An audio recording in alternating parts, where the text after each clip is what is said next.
할렐루야, 복된 주일입니다. 오늘 너무 감사하게 비가 내리네요.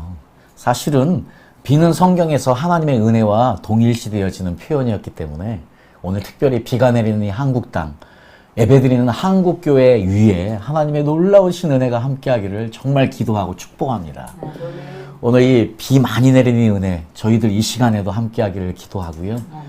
유튜브를 통해서 이 말씀을 듣는 여러분 위에도 특별하게 임하시기를 축복합니다. 지난주까지 계속해서 저희들이 생명나무와 관련된 시리즈의 설교를 5주 동안 하느라고요.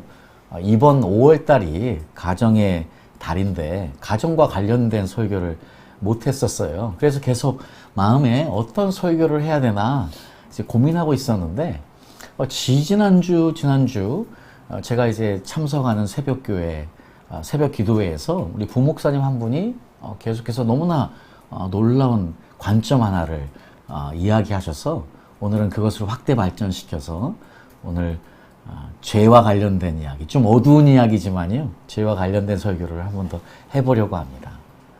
어쨌든 간에 저희들은 죄를 짓게 하는 그런 일을 하지 않아야만 되는데요. 그래서 죄를 짓게 하는 원인 제공자가 되지 맙시다 하는 제목으로 오늘 말씀을 전하겠습니다. 저희가 이것을 확인하기 위해서요, 우리 특별히 그 모세오경에 나오는 이 율법들, 모든 율법들을 그 마이모니네스라는 랍비가 중세시대 때 그 랍비가 613가지로 정리를 해놨습니다.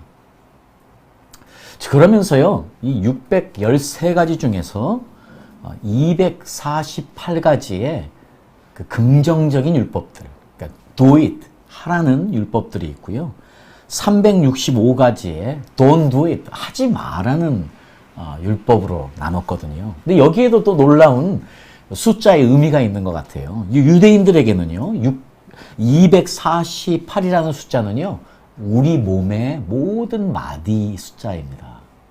그러니까 우리가 하나님이 하라는 대로 하면 우리 몸에 좋은 일이 있겠지요. 이것은 성경적인 이야기니까요. 자, 그런데요, 하지 말라는 이야기는요, 365가지입니다. 우리가 잘 아시다시피 1년 동안. 사실 우리가 해야 되는 것보다 하지 말아야 되는 것이 더 많은 것 같아요. 그런데 이제 오늘은 이 해야 되는 것과 하지 말아야 되는 죄 중에서요, 특별히 613가지를 그 24가지의 죄로 나누어 놨습니다. 이게 왜 나누어 놨냐면, 특별히 제가 여러분의 오래전에 대속죄에 대해서 설명을 하면서 우리도 사실은 우리 한국교회도 저희들도 1년에 한 번씩은 우리의 온전하게 죄를 회개하는 그런 특별한 날이 필요하다고 말씀드렸는데, 이스라엘에게 있어서도, 이스라엘 백성들에게 있어서도 대속죄일은 아주 중요한 날이었습니다. 근데 그 대속죄를 맞아서요, 특별히 613가지의 율법을 그 24가지의 죄로 나눠놨어요. 근데 그 중에 첫 번째 4가지가 어떤 것이냐면, 남을 죄짓게 만드는 죄 4가지입니다. 그러니까 우리가 이제 흔히 하지 말아야 될 것, 그리고 해야 되는데 하지 않은 죄, 그것들이 우리가 이제 스스로 짓는 자범죄일 수 있고, 또 고의로 짓는 고범죄일 수도 있고요. 우리도 이제 이 땅에 살아가면서 여러 가지 죄를 짓는데, 우리가 생각하지 않는 죄가 뭐냐면, 우리가 남을 죄짓게 하는 죄, 그것도 죄라는 사실입니다. 그래서 그 4가지를 이렇게 설명해 놨어요. 여러 사람으로 하여금 죄를 짓게 하는 죄. 저는 이제 말씀을 전하는 설교자로서요, 저도 제가 만약 말씀을 잘못 전하면, 성경의 이 의미를 잘못 전달하면, 성경의 말씀을 잘못 해석하면 결국은 그것이 남을 죄짓게 하는 큰 죄를 짓기 때문에 말씀을 전하는 저로서도요, 정말 두렵고 떨리는 마음으로 말씀을 다시 상고하고 기도하면서 전해야 되는 부담감이 있습니다. 또 그리고요, 우리 개인으로 하여금 죄를 짓게 하는 죄. 사실 이것은요, 우리 부모들에게 있어서도 아주 중요한 생각해 봐야 될 대목인 것 같아요. 우리 부모들도 우리가 모르는 사이에 우리의 행동 때문에, 우리의 말 때문에 우리 자녀들을 상처 입게 하고, 그래서 그 상처가 우리 자녀들을 죄짓게 한다면 사실 그것도 다 죄인 것이지요. 우리가 혹시 교회에서도 우리 형제 자매들을 죄짓게 하는, 상처 주는 말들을 한다면 그것이 그들에게 또 죄짓게 하는 것이 될 수 있고요. 사실 우리가 생각해 볼 수 있는 범위가 굉장히 넓습니다. 세 번째로요, 만약에 영향을 줄 수 있는 사람을 죄짓게 하는 죄. 저는 이제 또 목사니까 제 말씀에 적용해 본다면, 제가 만약에 제 아내를 영향을 끼쳐서 우리 아내가 우리 가족들에게 죄를 짓게 한다면 그것도 또 제가 죄인 것이고요. 또 만약에 제 아내가 저를 죄짓게 해서, 만약에 제가 목회를 한다면, 제가 섬기는 양들에게 죄를 짓게 한다면 그것은 어디서부터 시작됐냐면 아내부터 시작된 죄일 수도 있는 것이지요. 그래서 이제 천국이나 지옥의 경험해 보신 분들이 그 목사가 가는 지옥도 따로 있고 사모가 가는 지옥도 따로 있다니까, 우리가 사실 죄를 짓는 거를 좀 더 깊이 있게 생각하고 자세하게 바라보는 것이 아주 필요한 일인 것 같습니다. 네 번째로는요, 죄를 짓고 회개하리라. 이 말은 뭐냐면, 죄를 지으면 대속죄일에 다 사함을 받으니까 하고요, 미리 대속죄일에 죄 사함 받을 걸 생각하고 미리 짓는 죄도 죄라고 이야기합니다. 네. 그렇습니다. 어쨌든 그 남을 죄 짓게 만드는 죄 네 가지를 이렇게 정리해 놨거든요. 그런데 오늘 저는 특별히 남을 죄 짓게 하는 죄, 그것을 생각해 보려고 해요. 특별히 이번 아직은 가정의 달이 끝나지 않았으니까 특별히 부모의 입장에서 우리는 어떻게 자녀들에게 죄 짓게 할 수 있는지를 우리 한 사람을 통해 살펴봤으면 좋겠습니다. 누구냐? 다윗이에요. 이 다윗은 성경에 나오는 지도자들 중에서요, 최고의 지도자입니다. 가장 훌륭한 지도자였습니다. 자, 그리고 하나님을 너무 사랑했던 사람이었음을 우리가 너무 잘 알고요. 여전히 우리는 다윗이 남겨놓은 그 시편의 많은 말씀들을 통해서 많은 은혜들을 경험하지만, 이 다윗도 사람인지라 큰 실수를 여러 번 했습니다. 아마 다윗도 자기도 모르는 사이에 죄를 지었을 수도 있지요. 오늘 그래서 다윗의 두 가지 문제점을 생각해 보면서요, 우리의 모습을 한번 돌아보는 시간이 되었으면 좋겠습니다. 자, 그런 의미에서 오늘을 저는 여러분들에게 다윗의 두 아들을 먼저 소개하겠습니다. 다윗의 아들, 잘생긴 아들이었죠. 압살롬. 그리고 다윗의 첫째 아들 암논. 그리고 다윗의 딸 다말. 이 사건 여러분 너무 잘 아는 이야기 아닙니까? 먼저 암논에 대한 이야기를 좀 하겠습니다. 이 암논이 지금 아리따운 이복누이 다말을 사랑했다, 연애했다, 여기는 이렇게 표현되어 있는데 사랑했다. 그리고 이것도요, 아가페 사랑했다는 표현도 있어요. 근데 사실은 이것은 좀 검증이 필요한 표현인 것 같습니다. 자, 사랑은 한 것 같습니다. 정말 사랑한 것 같습니다. 그래서 상사병이 걸릴 정도였으니까요. 이 암논은 특별히 다윗의 첫 번째 아들이었어요. 그리고 다윗이 첫 번째로 낳은 아들이었을 뿐만 아니고, 다윗이 사울로부터 도망쳐서 그 어려운 삶을 살 때에 이 아들도 그 어려운 시기를 이 아버지와 함께 보냈거든요. 그래서 제 마음에 이 다윗이 암논에 대한 애정이 각별했을 거라는 추측은 쉽게 해볼 수 있을 것 같습니다. 자, 이 압살롬은요, 그 구술왕의 딸, 특별히 여호수아가 이스라엘을 이제 가나안 땅을 정복할 때 사실은 이 구술 땅을 정복하지 못했거든요. 근데 그 구술왕의 딸인 마아가의 아들이었어요. 성경에서도 이제 이 압살롬이 머리끝부터 발바닥까지라고 표현을 해요. 우리가 머리끝부터 발끝이 아니고요, 발바닥까지 흠이 없었던 청년이라니까 정말 얼마나 잘생겼을까 생각해 봅니다.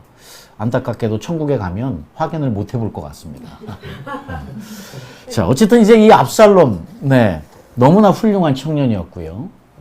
정말 잘생긴 청년이어서 이스라엘이 흠모했다고 이야기하지 않습니까? 영향력이 대단했습니다. 그러니 그 누이 다말이 예뻤던 거는, 아름다웠던 건 뭐 당연한 사실인 것 같아요. 그러니 뭐 사내가 아름다운 여인을 보면 당연하지요. 그건 사내의 본능들이니까요. 그러니까 암논이 이 다말을 너무 사랑해서 병이 될 정도였는데 3절에 보니까 이 암논에게 요나답이라는 지금 사촌이 와서 아주 강교한 계략을 하나 꾸미게 되지요. 그래서 여러분도 잘 아시다시피 이제 아프다고 들어 눕습니다. 그러자 그 이야기를 들은 다윗이 와서 이 아들을 문병할 때에 아들이 이 다말이 먹을 거를 만들어서 와서 자기를 먹여주면 자기가 살 것 같다는 이야기를 하니까요. 아무런 의심 없이, 아무런 생각 없이 다윗이 그렇게 하라고 명령을 하지요. 그때 이제 다윗의 말을 듣고 다말이 와서 이제 먹여주려고 할 때에 다윗을 범하게 되지요. 처음에는요, 우리 다말을 범하게 되지요. 처음에는 이제 나의 누이여 시작했다가요. 근데 문제는 이제 나의 누이여로 시작해요. 그래서 정말로 사랑하는 것처럼 아끼는 말을 합니다. 그런데 이제 볼일 다 보고 나서요. 17절에 보니까 자기 종들을 불러가지고 이 계집을 내어보내라고 경멸을 해요. 그러니까 저는 이 말씀을 보면서 그 앞에 나왔던 정말 다말을 사랑했나? 그게 아닌 것 같아요. 그럴 수가 없는 일이지요. 네. 어쨌든 어쨌든 한번 지옥에 가서 물어봐야 될지 모르겠지만 어쨌든 간에 한번 만나면 물어보고 싶습니다. 네. 도대체 어떤 마음으로 이 일을 행했는지요. 사실 이제 다말이 그 오빠에게, 이 암논에게 이미 이야기를 하지 않습니까? 왜냐하면 만약 이렇게 나를 욕보이면 그것은 절대로 있어서는 안 되는 일이니까 아버지에게 이야기해서 정식으로 청혼을 하고 나를 아내로 맞으십시오. 어느 아버지가 그것을 거절하겠습니까? 하고 이야기할 정도였으니까요. 그런데 그 이야기를 듣지 않았다는 것은 벌써 이 암논에게 아주 악한 생각이 있었던 것 같고요. 그 큰아들인 암논이 압살롬을 아마 상당한 중요한 적으로 알았을 수도 있을 것 같습니다. 어쨌든 그 마음에 어떠한 동기가 있었든지 어쨌든 드디어 자기의 뜻을 이루고 나서 내쫓아버리는 아주 못된 짓을 하게 되지요. 참 어려운 일이 지금 이제 다윗에게 닥쳤습니다. 근데 문제는요, 여기에 있습니다. 사무엘 하 13장 19절에서 22절에 보니까요. 지금 이 일이 있고 다말이 죄를 머리에 무릅쓰고 채색 옷을 찢고 손을 머리에 얹고 크게 울며 정말로 엄청난 쉐임 아니겠습니까? 그 오라비 압살롬이 저에게 이르되 내 오라비 암논이 너와 함께 있었느냐? 그러나 저는 내 오라비니 누이야 시방은 지금은 잠잠히 있고 이것으로 인하여 근심하지 말라. 이에 다말이 그 오라비 압살롬의 집에 있어 처량하게 지내니라. 다윗 왕이 이 모든 일을 듣고 심히 노하니라. 압살롬이 그 누이 다말을 암논이 욕되게 하였으므로 저를 미워하여 시비간에 말하지 아니하니라. 지금 다윗 왕이 이 이야기를 듣고요, 엄청나게 화를 냈다는 기록은 분명히 있습니다. 그런데요, 그 다음에 다윗 왕이 어떤 일을 암논에게 했다, 어떤 일을 압살롬과 다말에게 했다 하는 기록은 전혀 없습니다. 한마디로 말하면요, 아버지 다윗은 지금 아무 일도 하지 않고 이 문제를요 그냥 덮어버렸습니다. 자, 그런데 여기에 정말 놀라운 일은요, 지금 압살롬이 이 일을 마치 조용히 넘어가는 것처럼요 가만히 있자 하고 이야기하는 것입니다. 가만히 있자. 지금 압살롬이 지금 누이에 대한 애정이 어느 정도였는지를 우리가 가늠해 볼 수 있는 표현이 하나 있는데요. 우리 사무엘하 14장 27절에 보면은요, 압살롬이 아들 셋이 있었고 딸이 하나 있었다고 합니다. 근데 그 딸의 이름 역시 다말이에요. 자, 여러분, 누이의 이름도 다말인데 그 누이의 이름을 따라서 자기 딸의 이름도 다말이라고 그랬다면 저는 이렇게 유추해 봅니다. 아마 압살롬이 누이 다말을 정말 아끼고 사랑했음이 분명합니다. 그 딸도요, 다말이라고 했고 그 딸도 역시 아주 아름다운 여자라고 이야기를 하네요. 자, 이것 하나만 봐도요, 이 압살롬의 누이를 향한 애정이 굉장했음을 알 수 있습니다. 그런데 그 누이에게 지금 이 상황을, 이 엄청난 상황을 경험한 누이를 보고요, 잠잠히 있었다는 표현을 성경은 하고 있습니다.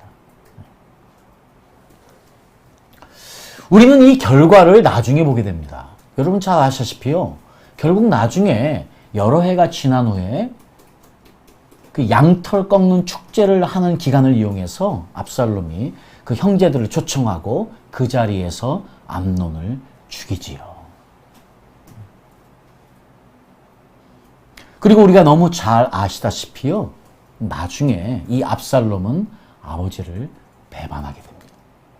그 아버지로부터요, 왕권을 차지하려고 하고 실제로 아버지를 죽이려고 합니다.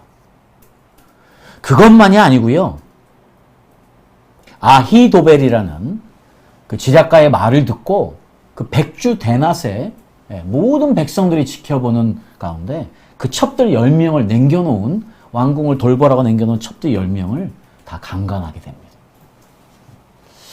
이 이야기가요, 실제로는 어떻게 보면, 자, 우리가 이 문제를 볼 때요, 물론 그렇습니다.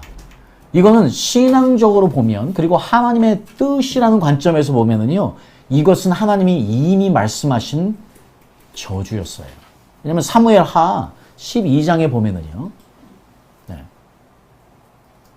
여러분 지금 다윗이 우리아의 아내 밧세바를 범하지 않습니까? 은밀히 이 일을 행했습니다. 그리고 은밀히 우리아를 죽였습니다. 자, 그리고 나서 나단 선지자를 보내서 하나님이 이렇게 이미 말씀하셨어요. 어떻게 했느냐? 이제 네가 나를 업신여기고 햇사람 우리아의 철을 빼앗아 내 철을 삼았은즉, 즉 칼이 내 집에 영영이 떠나지 아니하리라 하셨고, 그러니까 압살롬이요, 지금 아버지를 배반하고 칼을 들어서 아버지를 죽이려고 한 것은 전혀 이상한 일이 아닌 것이지요. 또 여호와께서 또 이처럼 이르시기를, 내가 내 집에 재화를 일으키고 내가 내 처들을 가져 내 눈앞에서 다른 사람에게 주리니 그 사람이 내 처들로 더불어 백주에 동침하리라. 지금 그러니까요, 지금 압살롬은 정확하게 하나님의 저주를 그대로 실천한 것이에요. 그러니까 우리가 만약에 이 일을요, 그냥 하나님의 저주였으니까 그런 일이 일어난 것이지 하고 넘길 수도 있습니다. 그러나요, 이 말씀을 일단 접어놓고 우리가 보자고 생각해 봅니다. 만약, 물론 하나님의 이 저주가 이미 임했기 때문에, 그것 때문에 다윗이 암논이 죽었을 때에, 암논이 그 나쁜 짓을 했을 때에 아무 일도 하지 않았을 수 있습니다. 그래서 그것으로 인해서 압살롬이 그런 일들을 저지르게 되는 이 모든 일들이 실제로는 다윗으로부터 시작된 것이지요. 다윗으로부터 시작된 것이지요. 그러니까 다윗은 이래도 저래도 아무런 할 말이 없는 사람입니다. 근데 오늘은요, 저는 이 하나님의 섭리는 일단 접어놓고 이 상황만을 가지고 우리가 생각을 해보자는 것입니다. 만약 이 상황만을 놓고 본다면요, 오늘 지금 다윗은 아무 일도 하지 않음으로 인해서 이 모든 일을 스스로 만든 것이거든요. 만약에 자기의 딸이 이런 일을 범했다면 아버지는 두 가지 일을 할 수 있습니다. 첫 번째는요, 그 범한 남자에게 가서 자기의 딸과 결혼하라고 요구하는 것입니다. 자, 그렇지 않다면 두 번째는요, 그것에 따른 엄청난 배상금을 요구하는 것입니다. 자, 적어도 율법에서는요, 이것을 출애굽기 22장에, 신명기 22장에 너무나 분명하게 말씀하고 있어요. 그러니까 이렇게 하는 것이 옳은 것이지요. 자, 그런데 이 다윗은 그 큰아들 암논, 아까 말씀드렸던 것처럼요, 아마 이 암논은 큰아들이었습니다. 그리고 다윗과 함께 그 어려움, 생사고락을 함께한 사람이었습니다. 아마 애정이 상당했던 것 같아요. 그래서 차마 어떻게 못한 것이, 만약 어떤 벌칙을 내리면 그 순간 무엇이 끝납니까? 왕으로서의 자격은 끝나는 것이에요. 아마 다윗은 오랫동안 이 암논을 왕세자로, 후계자로 생각했던 것이 분명한 것 같습니다. 아마 그런 이유 때문에 어쩌지도 못하고 있었어요. 그렇다면 이 일을 당한 다말과 압살롬을 찾아가서 위로하는 것이 옳은 일이었지요. 적어도요. 결국 아무 일도 하지 않은 다윗의 죄로 인해서 압살롬이 죄를 짓습니다. 하나님의 이 섭리와 하나님의 저주를 떠나서요. 일단 다윗은요. 해야 될 일을 하지 않으므로 자기의 아들들을 죄짓게 했습니다. 누구를 탓하겠습니까? 오늘 이 다윗은요. 우리 부모들에게 너무나 놀라운 교훈을 하나 줍니다. 지금 나도 모르는 사이에 우리 자녀들에게 함부로 말을 해서 아니면 잘못 행동해서 아이들을 상처 줬다면 그 상처는요. 결국 나타나게 되어 있습니다. 오늘 이 시간 우리는 우리 다윗을 통해서 이 놀라운 교훈을 꼭 배워만 하겠습니다. 나는 혹시 우리 자녀들을 상처 주고 살지 않았는지. 자, 지금이라도 늦지 않았습니다. 지금이라도요, 우리는 그렇게 상처 준 일을 성령님께서 여러분에게 기억나게 하셔서 우리는 그것을 회개해야 되겠고요. 회개할 뿐만 아니고 그것으로 상처 입은 우리 자녀들을 하나님께서 위로해 주실 뿐만 아니고 지켜주시도록 기도하는 것도 너무나 필요한 것 같습니다.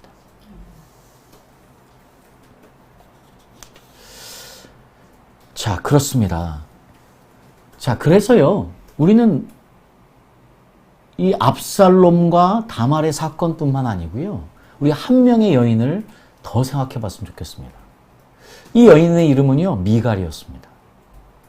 여러분, 미갈은요, 다윗의 첫 번째 부인이지 않습니까? 사울 왕의 딸이었고요. 근데 계속해서요, 사무엘상 18장 20절과 28절에 보면은요, 어떤 기록이 너무나 분명하게 돼 있냐면 사울의 딸 미갈이 다윗을 사랑하매 사울의 딸 미갈도 그를 사랑함으로 하는 기록은 너무나 분명하게 기록이 되어 있습니다. 그러나 다윗이 미갈을 사랑했다는 기록은 사실 없습니다. 어쨌든 미갈이 다윗을 사랑함으로 다윗의 첫 번째 부인이 되고요. 그리고 실제로 아버지로부터 다윗을 구하는 역할까지도 하게 됩니다.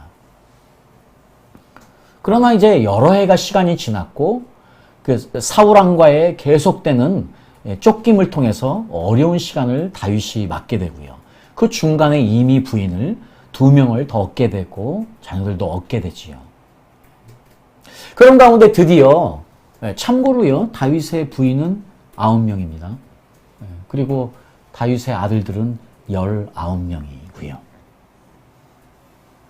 어쨌든 이제 다윗에게는 사실 부족함이 없었습니다. 이제 왕이 된 다윗에게 무슨 부족함이 더 있겠습니까? 그런데요, 아직은 완전하고 온전한 왕이 되지는 못했습니다. 여전히 이스라엘 전체를 다 아우르는 왕이 되지 않았기 때문에 특별히 이 아브넬이라는 군대 장관이 이스보셋이라는 사울의 아들과 함께 이제 나머지 지파들을 나머지 지파들을 데리고 있었기 상황이었기 때문에요. 그러나 이제 다윗의 힘이 워낙 세졌기 때문에 결국 아브넬도 화친을 요청하게 되고요. 그 요청을 이제 다윗이 조건을 내겁니다. 그 조건이 뭐냐면은 사울의 땅 미갈을 데리고 와라 하는 것입니다. 이미 여인을 2명 얻고 살 때에 성경은 기록합니다. 그때에 사울이 미갈을 다른 사람에게 보냈다고 이야기합니다. 그 남편의 이름이 발디엘이지요. 그런데 여기에 이제 어떤 문제가 있냐면 16절에 보니까요. 그 남편이 저와 함께 오되 울며 바울임까지 따라왔더니 자, 여전히 미갈이 다윗을 사랑하는지는 모르겠습니다. 그러나요, 적어도요, 이제 미갈이 새로 시집을 간 아니고 발디엘이 장가로 온 것이지요. 이 표현이 성경에는 더 정확한 표현이니까요. 이 장가를 다시 미갈에게 온 발디엘이 미갈을 아주 사랑했던 것 같습니다. 그 남편이 저와 함께 오되 울며 바울임까지 따라올 정도였으니까요. 어쩔 수 없는 힘의 논리 때문에 아내를 다시 내보내야 했지만 그 울면서 바울임까지 따라오는 그 자기의 남편 발디엘을 바라보는 미갈의 마음은 어땠겠습니까?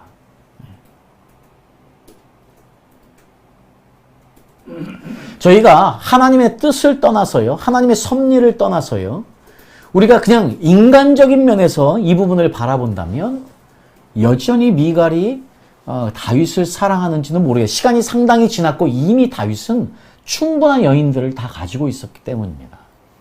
자, 이런 가운데, 이런 마음이 있는 가운데 이제 어떤 일이 있느냐? 법궤가 다시 이제 오게 되는 상황 가운데서 여호와의 궤가 다윗성으로 들어올 때에 사울의 딸 미갈이 창으로 내다보다가 다윗 왕이 여호와 앞에서 뛰놀며 춤추는 것을 보고 심중의 저를 업신여기니라. 저는 이제 미갈이 다윗을 왕인데요, 업신여겼다는 것에는요, 저는 분명하게 미갈에게 있는 굉장한 상처가 발동했다고 생각을 합니다. 여러분, 누구를 업신여긴다는 것은 그냥 나오는 것이 아니거든요. 충분히 이해할 수 있는 상황이었음에도 불구하고 그 상황이 결국 다윗을 업신여기게 한다는 것은요, 다윗을 사랑한 미갈에게 굉장한 상처를 다윗이 안겼다는 것도 알 수 있는 것이지요. 자, 그때 그 상황을 업신여긴 그리고 이야기하는 미갈을 향해서 다윗이 이렇게 이야기합니다. 여호와 앞에서 한 것이니라. 저가 내 아버지와 그 온 집을 버리시고 나를 택하사 나로 여호와의 백성 이스라엘의 주권자를 삼으셨으니 내가 여호와 앞에서 뛰놀리라. 그렇습니다. 이 하나님을 사랑하는 다윗 누가 말리겠습니까? 이 하나님을 사랑하는 다윗 누가 다윗을 나쁘다고 하겠습니까? 잘못했다고 하겠습니까? 그런데 결과론적으로 결과는 이렇게 됐습니다. 그러므로 사울의 딸 미갈이 죽는 날까지 자식이 없느니라. 이 말은요, 다른 말로요, 어떻게 표현할 수 있냐면 다시는 다윗이 미갈을 찾지 않았다고 표현하는 것도 똑같은 것 같습니다.